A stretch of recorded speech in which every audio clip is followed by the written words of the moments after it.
Hello everyone. आज class 6 इतिहास chapter 1 Hindi medium का प्रारंभिक अध्याय 1 स्टार्ट करने जा रहे हैं। तो बिना टाइम वेस्ट किए हम इसे स्टार्ट करते हैं। Let's start.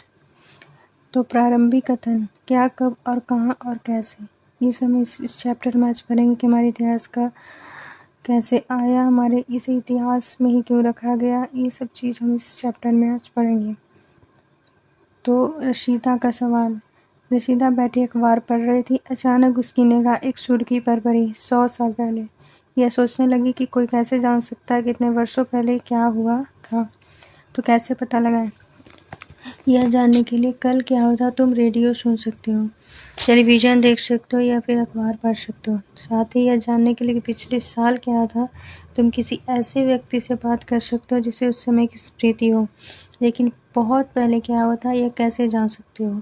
हाँ, तो अतीत के बारे में हम क्या जान सकते हैं?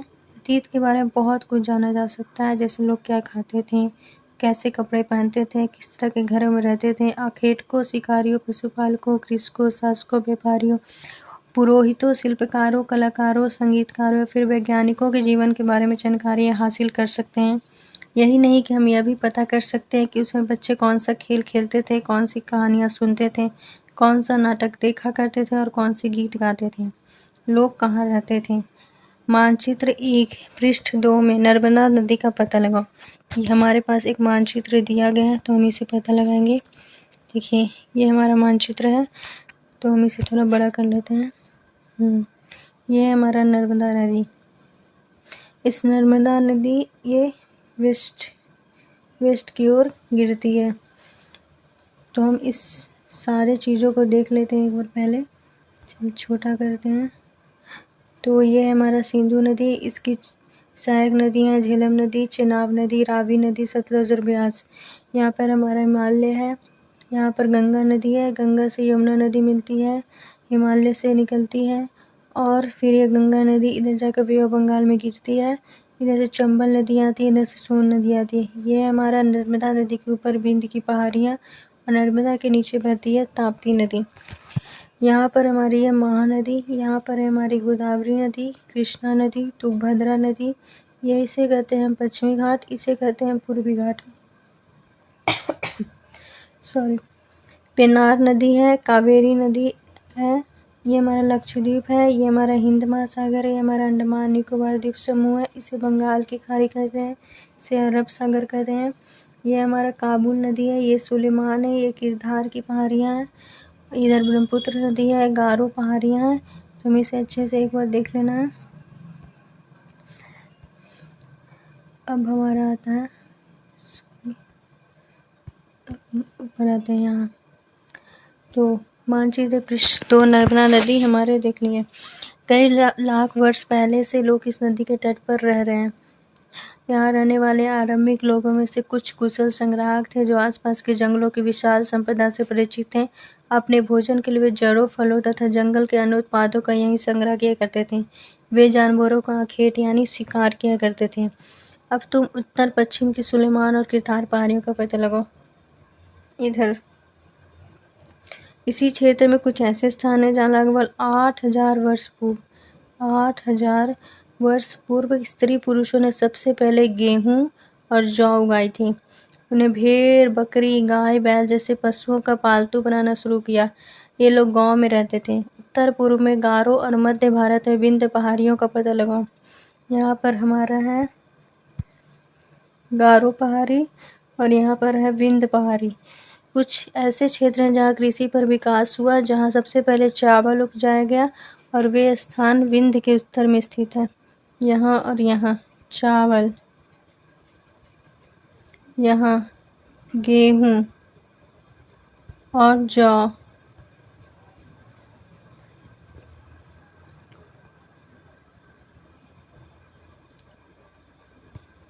मानचित्र पर सिंधु तथा इसकी सहायक नदियों का पता लगाने का प्रयास करो। सिंधु और इसकी सहायक नदियाँ हमारी ये है, यह है सिंधु नदी।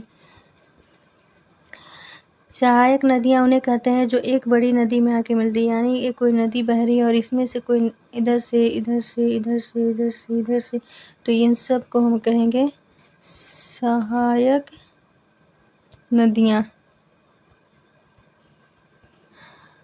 जो एक बड़ी नदी लगभग 4700 वर्ष पूर्व इन्हीं नदियों के किनारे कुछ आरंभिक नगर फले फूले। गंगा और इसकी सहायक नदियों के किनारे समुद्र तटवर्ती इलाकों में नगरों का विकास लगभग 2500 वर्ष पूर्व हुआ।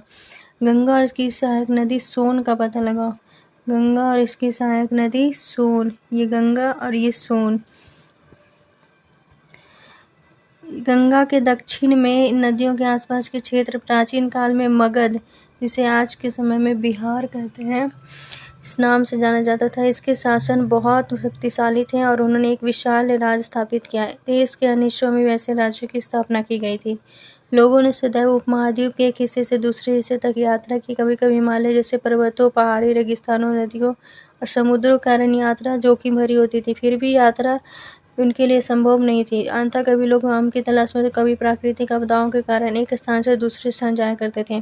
कभी कभी सेनाएं दूसरे क्षेत्रों पर विजय हासिल करने के लिए जाती थी। इसके अतिरिक्त व्यापारी कभी काफिले में तो कभी जहाजों अपने साथ मूल्यवान वस्तुएं लेकर एक स्थान से दूसरे स्थान जाते रहते थे। धार्मिक गुरु लोगों की शिक्षा और सलाह देते हुए एक गांव से दूसरे गांव तथा एक कस्बे से दूसरे कस्बे जाया करते थे। कुछ लोग नए और रोचक स्थानों को खोजने की चाह में उत्सुकतावश भी यात्रा किया करते थे। सभी यात्राओं से लोगों को एक दूसरे के विचारों को जानने का अवसर मिला। आज लोग यात्राएं क्यों करते हैं? एक बार फिर से मानचित्र 1 को देखो। ये देख लो एक बार मानचित्र 1 को। हम आगे बढ़ते हैं।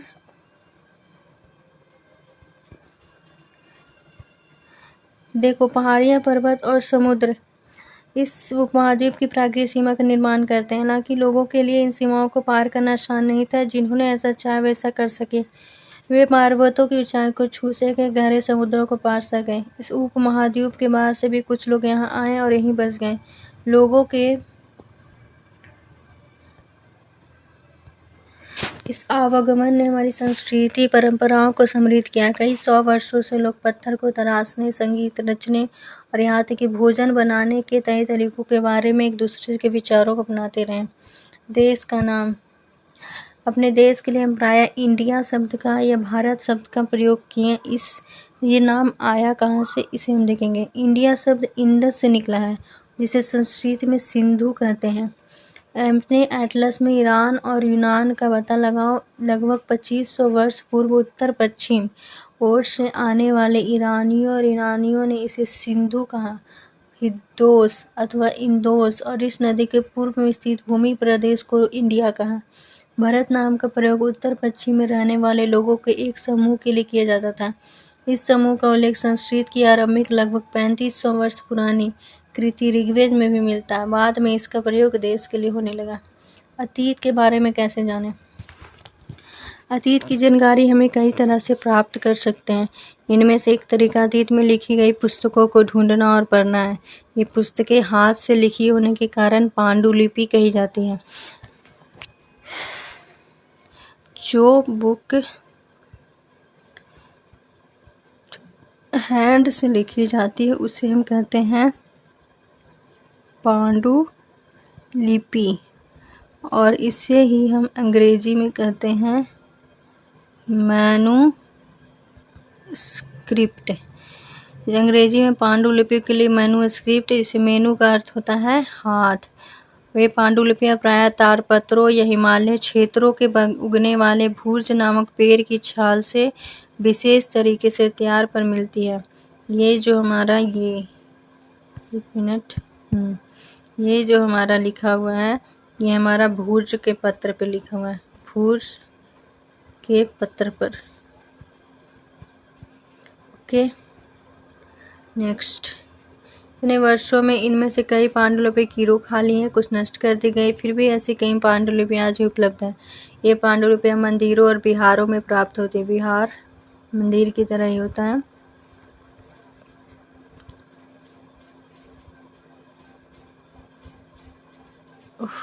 सॉरी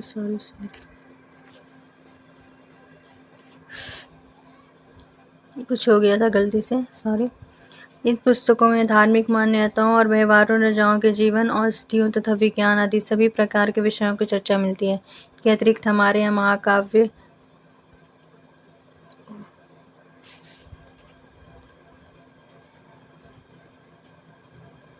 कहाँ थे हम?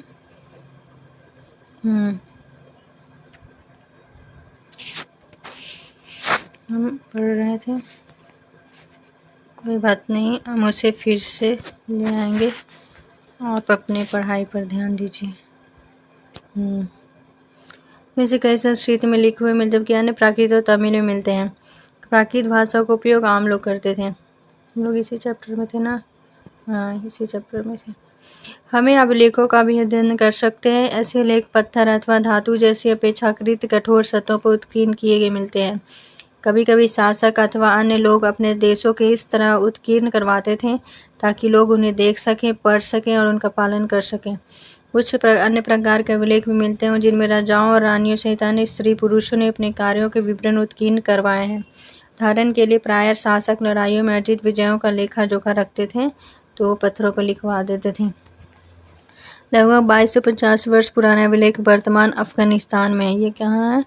अफगानिस्तान में है।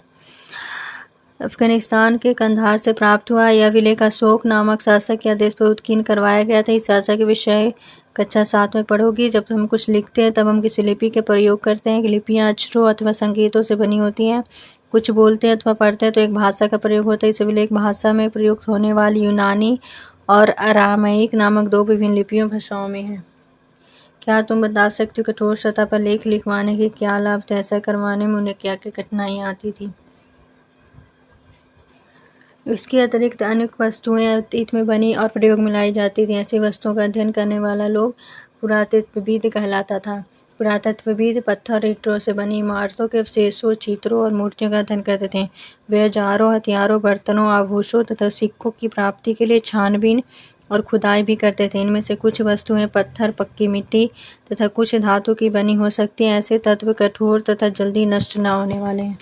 पुरातत्वविद जानवरों, चिड़ियों और मछलियों की हड्डियां ढूंढते थे। इससे यह जानने में मदद मिलती थी कि अतीत में लोग क्या खाते थे। वनस्पतियों के अवशेष बहुत मुश्किल से बच पाते हैं। यदि अन्न के दाने अथवा लकड़ी के टुकड़े जल जाते हैं तो जले हुए रूप में बचे रहते हैं।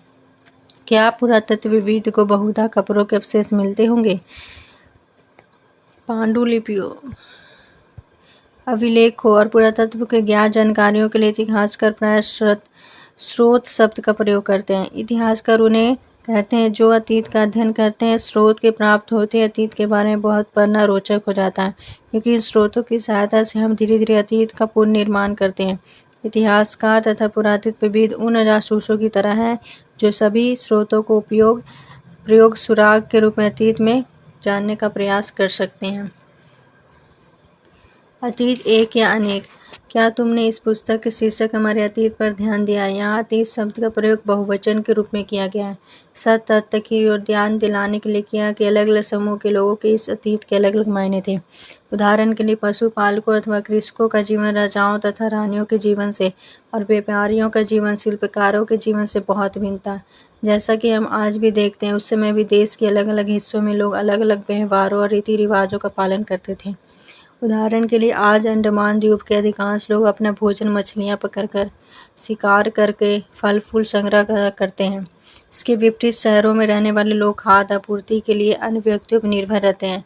इस तरह के भेद अतीत में विद्यमान थे। इसके अतिरिक्त एक अन्य तरह का भेद है, इस समय शासक अपनी विजयों का लेखा जोखा रखते थे। यही कारण है कि हम उन शासकों तथा उनके द्वारा लड़ी जाने वाली लड़ाइयों के बारे में काफ़ी कुछ जानते हैं, जबकि शिकारी, मछुआरे, संग्राहक, कृषक अथवा पशुपालक जैसे आम आदमी प्रायः अपने कार्यों का लेखा जोखा नहीं रखते थे।